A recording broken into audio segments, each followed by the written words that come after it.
Jesucristo, el Cordero de Dios. Vamos a leer el pasaje de las Escrituras que se encuentra en Juan 1, 1 a 18 y 29. En el principio era el Verbo, y el Verbo era con Dios, y el Verbo era Dios. Este era en el principio con Dios. Todas las cosas por Él fueron hechas, y sin Él nada de lo que ha sido hecho fue hecho. En Él estaba la vida, y la vida era la luz de los hombres. La luz en las tinieblas resplandece, y las tinieblas no prevalecieron contra ella. Hubo un hombre enviado de Dios, el cual se llamaba Juan. Este vino por testimonio, para que diese testimonio de la luz, a fin de que todos creyesen por él.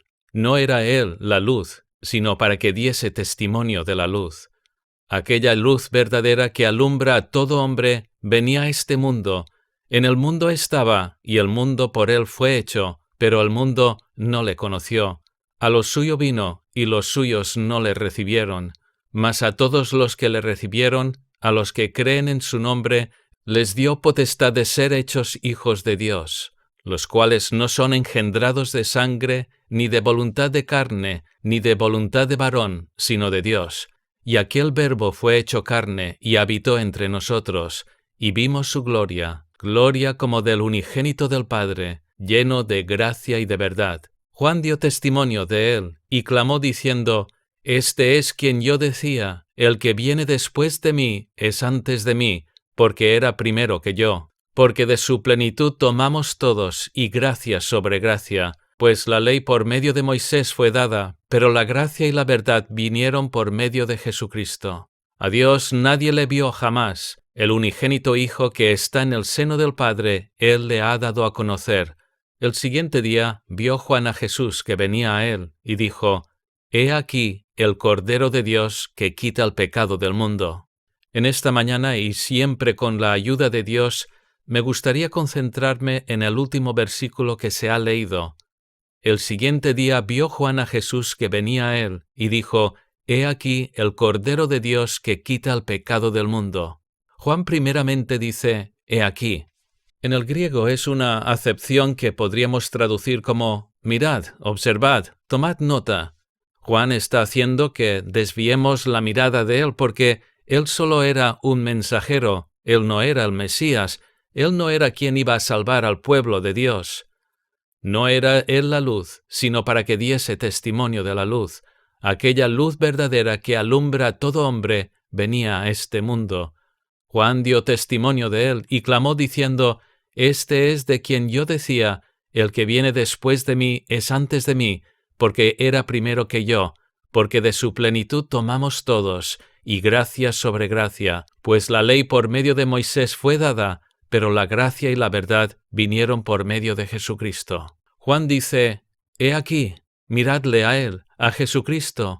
Él es quien puede quitar vuestros pecados. Él es quien puede solucionar el problema del pecado en vuestras vidas.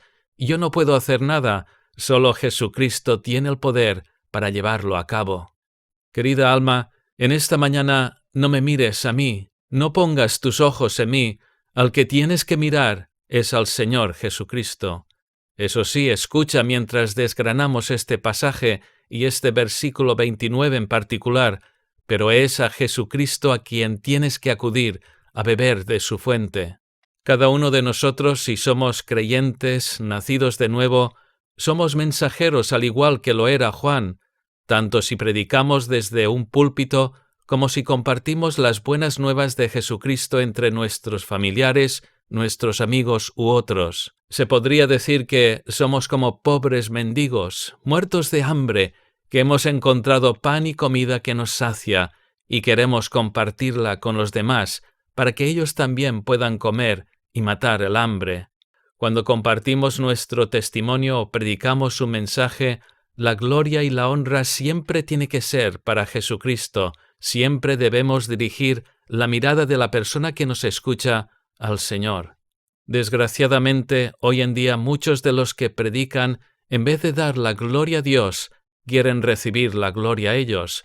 Pero estos personajes no están llamados por Dios, están en ello simplemente para ganarse la vida. Muchos incluso hacen grandes negocios de la predicación y tienen iglesias multitudinarias con todas las atracciones y entretenimientos del mundo. Se visten de trajes que ninguno de nosotros podríamos comprar de lo caros que son, y si el visitante de uno de estos sitios le queda algo de dinero después de haber ofrendado, siempre podrá comprar alguno de los libros del pastor sobre la autoayuda o cómo ser personas cristianas de éxito, sin problemas o enfermedades, o cómo combatir esto o lo otro, siempre con un pequeño tinte espiritual, pero que en realidad no tienen ningún valor espiritual, más bien son un veneno que pudre la mente. ¿Qué diferencia de Juan el Bautista? Este no tenía ningún atractivo. Marcos capítulo 1 nos da una descripción. Bautizaba Juan en el desierto y predicaba el bautismo de arrepentimiento para perdón de pecados, y salían a él toda la provincia de Judea y todos los de Jerusalén, y eran bautizados por él en el río Jordán, confesando sus pecados. Y Juan estaba vestido de pelo de camello, y tenía un cinto de cuero alrededor de sus lomos, y comía langostas y miel silvestre. Juan no tenía ningún escenario bonito sobre el cual predicar, predicaba en el desierto, y su vestimenta era de lo más humilde, y su dieta todavía más. No había nada en su persona o su entorno que podría atraer la gente. No llevaba tras de él un equipo que cuidaba de cada elemento de su puesta en escena. La gente no acudía para escuchar un predicador que les decía cosas agradables, cosas para que se sintiesen bien y cómodos. No. Juan predicaba la necesidad de arrepentirse del pecado en el cual cada uno de sus oyentes estaba inmerso. No predicaba el falso evangelio que prolifera hoy, de no ofender a nadie, de no hablar del pecado, de no hablar del arrepentimiento, de no hablar de un infierno que espera a toda persona que no haya entregado su vida a Jesucristo. Juan predicaba un mensaje verdadero, y la gente acudía para escuchar el mensaje, porque tenía hambre espiritual. Dios les había tocado sus corazones y acudían, no a un vergel frondoso lleno de árboles y sombras, sino a un desierto seco y árido, donde el único asiento sería alguna roca y no unos asientos cómodos. Veamos ahora lo que Juan continúa diciendo sobre Jesús. Juan el Bautista le llama Cordero. Nosotros cuando pensamos en un cordero nos evoca imágenes de una criatura inofensiva e inocente, un animalito manso y humilde. ¿Por qué le llama así Juan? ¿Y qué significado tiene eso para el pueblo de Dios de entonces y para nosotros hoy? Cuando Juan llama al Señor Jesucristo Cordero, es por una razón muy especial, porque está haciendo referencia al sacrificio de este animal en el Antiguo Testamento, acto que era necesario para el perdón de los pecados del pueblo de Dios. El pecado siempre trae consecuencias, en aquel entonces y hoy también, y la peor de las consecuencias es la muerte física y espiritual, porque Dios no puede tolerar el mal, no puede estar en su presencia. En el Antiguo Testamento, en Habacuc 1:13, dice: «Muy limpio eres de ojos para ver el mal, ni puedes ver el agravio». Y el Salmo 5 también nos da más luz sobre lo que piensa Dios acerca del pecado. «Porque tú no eres un Dios que se complace en la maldad, el malo no habitará junto a ti, los insensatos no estarán delante de tus ojos, aborreces a todos los que hacen iniquidad, destruirás a los que hablan mentira, al hombre sanguinario y engañador abominará Jehová». Está claro que Dios no puede convivir junto con el pecado, y los insensatos ni el malo pueden habitar junto con Dios, porque Él aborrece el pecado y la persona que hace iniquidad. Entonces, ¿qué solución se le dio al pueblo escogido de Dios, al pueblo de Israel?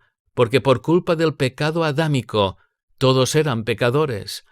La salida a este problema del pecado y un Dios ofendido se dio a través de un sacrificio sustitutorio y se llevó a cabo utilizando un cordero. Recordemos que en el reglamento judío se ofrecía un cordero por la mañana y un cordero por la noche.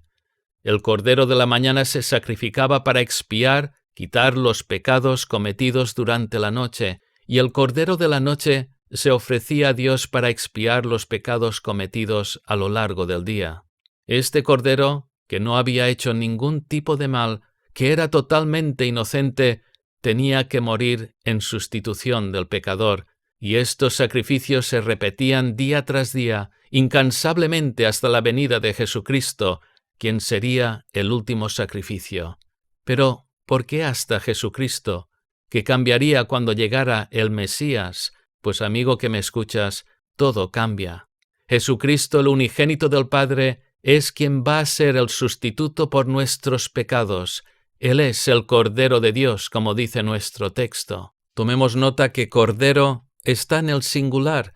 No existe ni hay necesidad de otros corderos porque Jesucristo es el único que a través de su sacrificio en la cruz puede borrar nuestros pecados. Antes, un incalculable número de corderos tenían que ser sacrificados diariamente a través de los siglos, pero el sacrificio de Cristo sería único y para siempre. Pero Cristo, habiendo ofrecido una vez para siempre un solo sacrificio por los pecados, se ha sentado a la diestra de Dios, dice Hebreos 10:12. Con su sacrificio se acaba el sacrificio de corderos definitivamente, porque Él es el último sacrificio. Por lo tanto, a través de todos los tiempos, los muchos sacrificios de animales, que eran una sombra de lo que tenía que venir, señalaban hacia la venida de Jesucristo y su sacrificio perfecto en la cruz del Calvario. A través de todo el Antiguo Testamento, la sombra de Cristo se ve en preparación para el sacrificio verdadero que cumplirá todo el simbolismo, tipos y sombras. Pero el sacrificio de Jesucristo en la cruz tenía unas diferencias esenciales con respecto a los antiguos sacrificios de animales. Una de estas diferencias, y ya se ha mencionado de paso, es que este sacrificio sería el último, el perfecto, el final, y ya no se necesitaría de más sacrificios. Con la muerte de Jesucristo en la cruz se terminaron los sacrificios, se acabó esta práctica y se acabó el sacerdocio humano. Ya no se necesita de intermediarios para interceder entre el hombre y Dios. Desde el momento que Cristo muere en la cruz, Él es nuestro único mediador. Primera de Timoteo 2:5 dice: porque hay un solo Dios y un solo mediador entre Dios y los hombres, Jesucristo hombre. En ese momento el sacerdocio humano termina para siempre. Sin embargo, si miramos a nuestro alrededor, veremos que está lleno de intermediarios y mediadores que reclaman ser los interlocutores entre Dios y los hombres. Estimada alma, este versículo nos confirma que ya no hay necesidad de ningún mediador humano, vaya vestido de negro, color azafrán o el color que quieras. Jesucristo es nuestro único mediador. Solo podemos acudir a Él, solo podemos poner nuestra confianza en Él. Unos años atrás fuimos a una ciudad cerca de la nuestra a las procesiones de Semana Santa porque tenía que grabar un vídeo para un reportaje de una presentación de la obra del Señor en España, porque aunque para nosotros es muy común ver estos espectáculos, en muchos países estas procesiones se desconocen. Entonces nos metimos entre todos los carruajes que arrastraban una multitud de imágenes. Las imágenes, obviamente fabricadas por el hombre, estaban relucientes. Todos los detalles habían sido cuidados. Estaban pintadas y decoradas de oro, plata y también el color rojo que emanaba de los muchos espinos de la efigie de Cristo que había en la procesión, entremezclado de flores de todos los colores. Los que arrastraban o llevaban a hombros estas imágenes inertes y también los que las acompañaban iban con sus ropajes especiales, cada grupo con el color asignada por la cofradía. La música y especialmente los tambores ayudaban a producir un ambiente propicio para la visión y adoración de unos trozos de madera que no tienen ningún poder para hacer absolutamente nada. Parece ser que la llamada Hermandad de la Flagelación era una de las favoritas y que todos esperaban con especial devoción. Era la que estaba compuesta por una treintena de personas completamente descalzas y con caras cubiertas, y que iban arrastrando unas cadenas del 12, de unos 12 milímetros de grosor, como las que antes vendía cuando trabajaba en una tienda náutica para sujetar las anclas de los barcos. Estas producían un ruido particular al rozar con el asfalto y cambiaban de tono si se deslizaban sobre una tapa de alcantarillado. Todo ello acompañado del sonido incansable del bombo, y la noche, ya comenzando a caer, ayudaba a producir el efecto deseado. Pobre gente, todo, para nada. La idolatría está viva y gozando de buena salud en nuestro país y en muchos otros países alrededor del mundo. Ninguna de estas imágenes puede intermediar para ningún ser humano. Sin embargo, millones de personas todavía ponen su confianza en ellas. Querida alma que me escuchas en esta mañana, el Salmo 115 habla precisamente de estas imágenes que por estas fechas, ahora no por lo que está ocurriendo, se pasean por las calles, siempre asistidas, claro está, por hombres. No a nosotros, oh Jehová, no a nosotros, sino a tu nombre da gloria, por tu misericordia, por tu verdad, porque ¿qué han de decir las gentes? ¿Dónde está ahora su Dios? Nuestro Dios está en los cielos, todo lo que quiso ha hecho. Los ídolos de ellos son plata y oro, obra de manos de hombres. Tienen boca, mas no hablan. Tienen ojos, mas no ven. Orejas tienen, mas no oyen. Tienen narices, pero no huelen. Manos tienen, mas no palpan. Tienen pies, mas no andan. No hablan con su garganta. Semejantes a ellos son los que las hacen, y cualquiera que confía en ellos. Oh Israel, confía en Jehová. Él es tu ayuda y tu escudo. ¿Qué quiere decir todo esto? Que solo puedes confiar en Jehová, solo puedes confiar en Dios. Estos monigotes no tienen ningún poder para ayudarte, para interceder por ti. Jesucristo es el único mediador entre Dios y los hombres. Otra de las diferencias entre los antiguos sacrificios de animales y el sacrificio expiatorio de Jesucristo en la cruz es quién es receptor de esta expiación. Antes los sacrificios eran para expiar solamente los pecados de los israelitas, pero ahora el sacrificio vicario de Jesucristo es también para los gentiles que antes no estaban incluidos. El siguiente pasaje de Hechos 15 clarifica que la remisión de pecados y la salvación ya no es solo para los judíos, sino también para los demás, los gentiles. Hechos 15 dice: Y después de mucha discusión, Pedro se levantó y les dijo: Varones hermanos, vosotros sabéis cómo ya hace algún tiempo que Dios escogió que los gentiles oyesen por mi boca la palabra del Evangelio y creyesen. Y Dios, que conoce los corazones, les dio testimonio, dándoles el Espíritu Santo lo mismo que a nosotros. Y ninguna diferencia hizo entre nosotros y ellos, purificando por la fe sus corazones. Y también Hechos 28:28. Sabed, pues, que a los gentiles es enviada esta salvación de Dios, y ellos oirán. Y Colosenses 3:11. Donde no hay griego ni judío, circuncisión ni incircuncisión, bárbaro ni escita, siervo ni libre, sino que Cristo es el todo y en todos. Y Romanos 9:22-26. Y que, si Dios, queriendo mostrar su ira y hacer notorio su poder, soportó con mucha paciencia los vasos de ira preparados para destrucción, y para hacer notorias las riquezas de su gloria, las mostró para con los vasos de misericordia que Él preparó de antemano para gloria, a los cuales también ha llamado, esto es, a nosotros, no solo de los judíos, sino también de los gentiles. Como también en Oseas dice: llamaré pueblo mío al que no era mi pueblo, y a la no amada, amada. Y en el lugar donde se les dijo: vosotros no sois pueblo mío, allí serán llamados hijos del Dios viviente. Este pasaje hace referencia al libro de Oseas en el Antiguo Testamento y el hecho que Dios había elegido entre los gentiles algunos que formarían parte del pueblo de Dios a través de la obra salvífica de Jesucristo. Llamaré pueblo mío al que no era mi pueblo. Querida alma, las buenas noticias son que tú también puedes ser llamado pueblo de Dios, puedes formar parte de ese pueblo.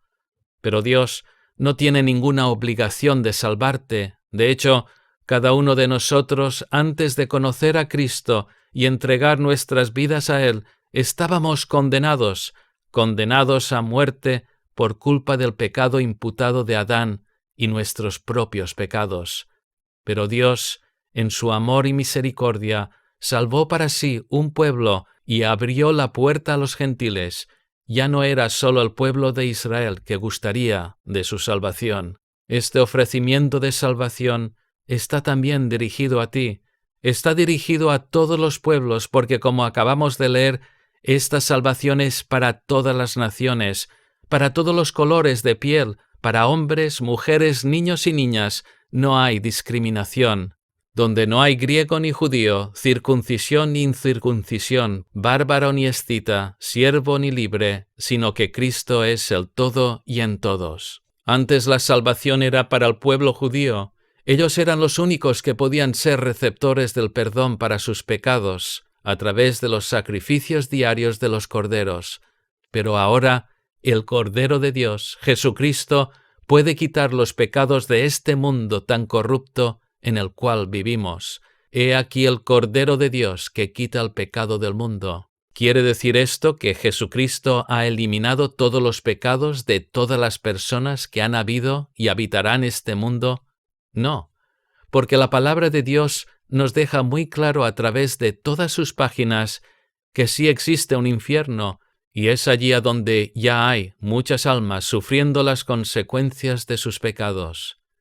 Cristo tomó sobre sí voluntariamente los pecados de todas aquellas personas que entregarán su vida a Él, obedientes al llamado de arrepentimiento. Él llevó nuestros pecados, cargó con ellos. El que no tenía pecado sufrió por nosotros en aquel madero, quitó nuestros pecados y los echó en lo profundo del mar, como bien dice Miqueas 7. ¿Qué Dios como tú, que perdona la maldad y olvida el pecado del remanente de su heredad, no retuvo para siempre su enojo, porque se deleita en misericordia? Él volverá a tener misericordia de nosotros, sepultará nuestras iniquidades y echará en lo profundo del mar todos nuestros pecados. Y ahora los gentiles estarán contados entre aquellos que probarán la vida eterna si se arrepientan de sus pecados. Querido amigo, esta es la tranquilidad que tú también puedes tener, tus pecados perdonados. Aquella carga que has arrastrado durante años, puedes librarte de ella. Esos sentimientos de culpabilidad que te han podrido por dentro, puedes deshacerte de ellos, no a través de la lectura de un libro de autoayuda, sino confiando en la sangre preciosa de Jesucristo, que es poderosa para lavar los pecados más sucios.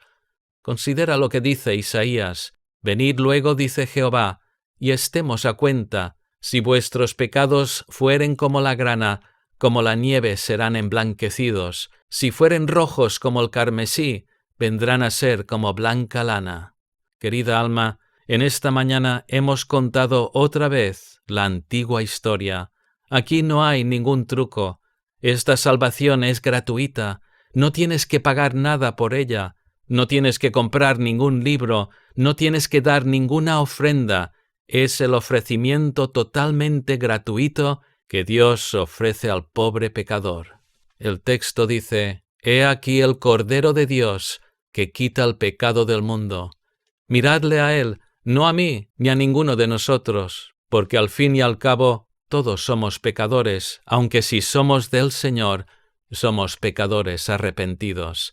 Miradle a Él, considerad el Cordero de Dios, que no tenía pecado y que murió por los pecados de sus redimidos. Miradle a Él para que te dé una salvación eterna, para que puedas por fin deshacerte de tus pecados y comenzar a vivir ahora mismo una vida en abundancia. Que así sea. Amén.